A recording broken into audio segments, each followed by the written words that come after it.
Қайырлы күн достар, сіздермен бірге слушаш. Бүгін сіздермен бірге неміс халқының ұлттық тағамы штрудли дайындайтын боламыз.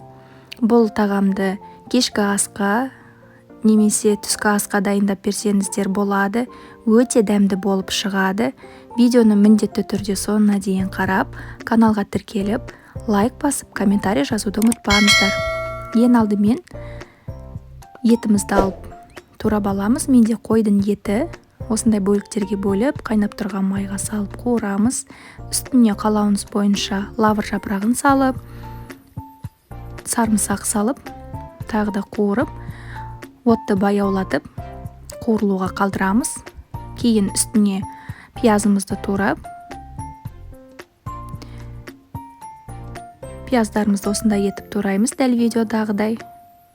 Пиязыңызды көбірек салсаңыз, солғұрлым дәмді болады тағам. Осылай пиязын саламыз.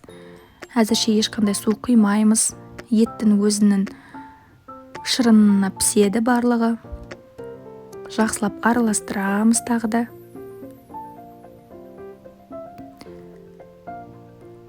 Тағы отта қалдырамыз.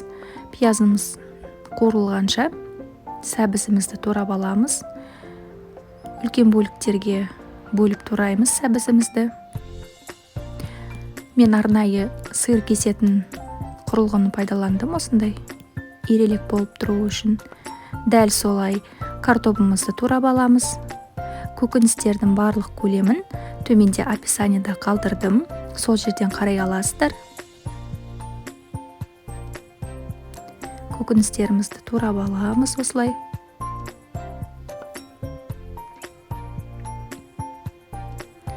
Енді етіміздің үстіне дәміне қарай бұрышын, тұзын салып, тағы да араластырып жібереміз. Қалауыңыз бойынша өзіңізге ұнайтын приправаларды қоссаңыз да болады. Осылай қайнап тұрған кезде үстіне сәбізіміз бен картобымызды салып араластырамыз.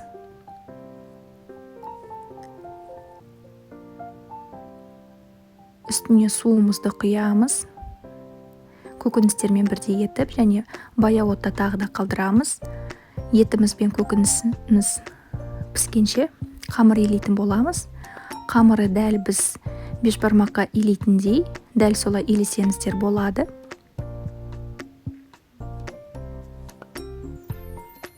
Қамырын жақсылап илеп аламыз. Бүртіктерін кетіріп, басып.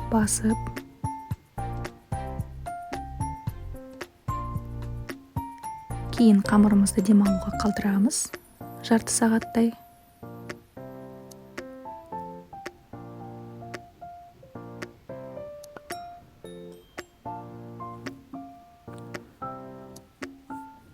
Қамырымыз өте жұмсақ болып шықты. Кейін дайын болған қамырымызды бөліктерге бөліп аламыз, өзіңізге ыңғайлы етіп. Мен 3 бөлікке бөлдім.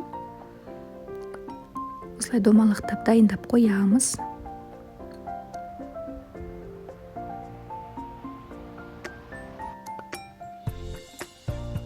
Енді нан илейтін боламыз. Нанымызды барынша жұқа етіп илеу керек. Себебі ораған кезде қалыңдай түседі, және піскен кезде сәл көтеріледі. Сол себептен де барынша өте жұқа етіп илеу керек.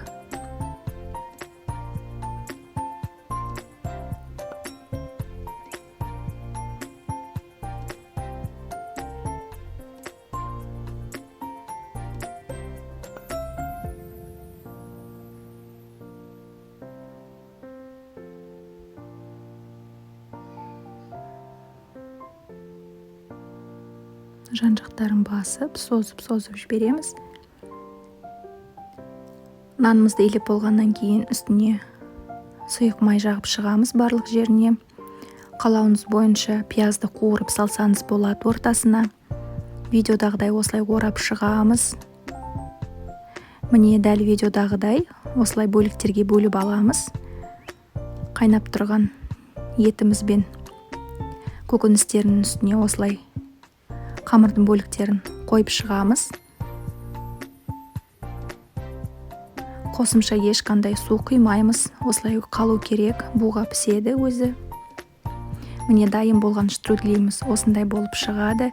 Өте дәмді, міндетті түрде дайындап көріңіз.